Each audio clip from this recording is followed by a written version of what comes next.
something sticky splashed all over Jean.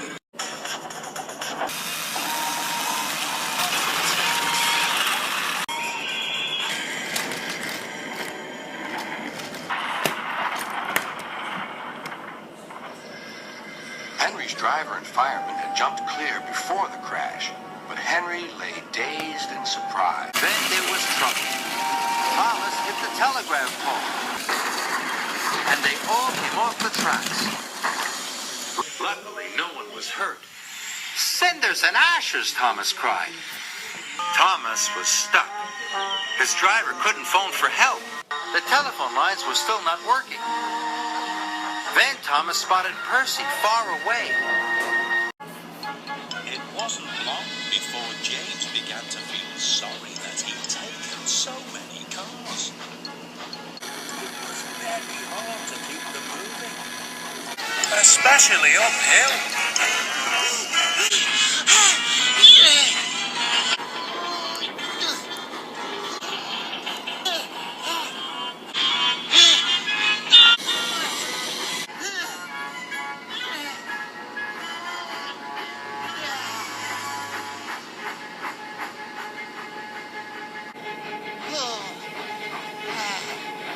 But it was even harder to control them when he was going down again.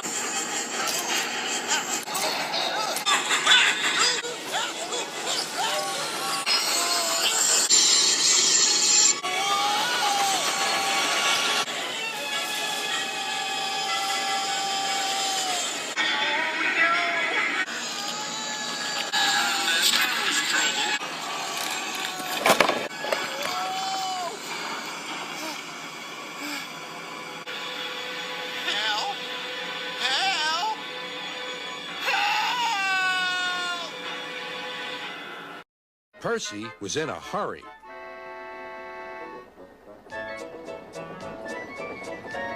He didn't see that the switch had failed and that he had been diverted into a siding. "Look out, Percy!" shouted his driver and applied the brakes, but it was too late.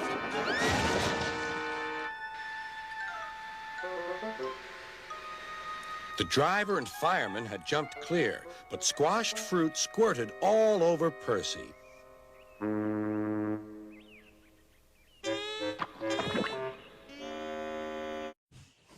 Then there was trouble.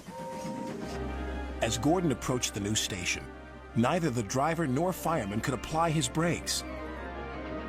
Something had jammed. The driver reduced steam, but Gordon was still going too fast.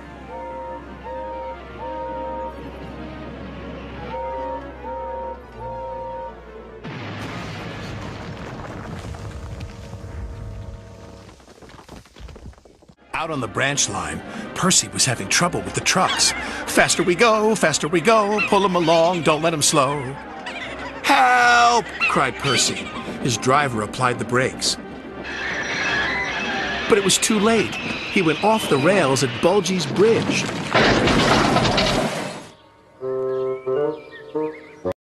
But Henry didn't see the flagpole. It was on the flatbed in front of him. It rolled onto the track. "Oops, sorry, matey," called Salty. "I didn't expect to see the flagpole down there," puffed Henry. "It's not tall when you lay it down, matey," said Salty. Henry felt very silly. Oh, help! Gordon cried as he slid off the tracks and into a field.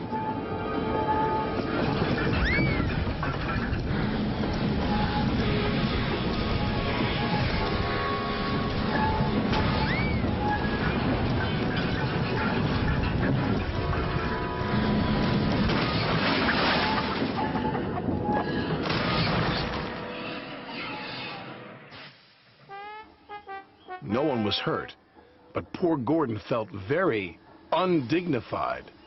Silly old board, thought Thomas. He had often tried to pass it, but had never succeeded. But this morning he had made a plan. The fireman went to throw the switch. Now for my plan, thought Thomas. Bumping the cars fiercely, he jerked his driver off the footplate and followed them into the siding. "Come back!" yelled his driver. "Fire and smoke," said Thomas. "I'm sunk!" And he was. Thomas knows every part of his branch line. Just ahead was a stretch where the hot sun had bent the rails on the track.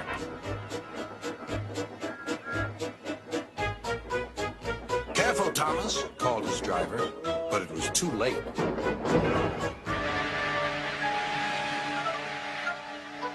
"That's done it," said his driver. "We shan't get any further today." Next morning, as James was being repainted, Henry had an accident. If you can't push cars properly, Henry, why not talk to a tree instead? You know how much you like the forest. Not far away, Thomas was happily puffing right on time.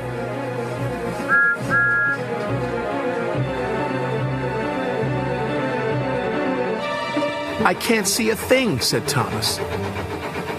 And then, before he could even think of anything else, "Bust my buffers!" cried Thomas. "What happened to the foghorn?" Percy took off. He hadn't waited for the pipes to be tied down.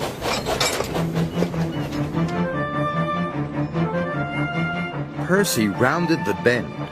The pipe slipped and fell all over the track, but Percy puffed on.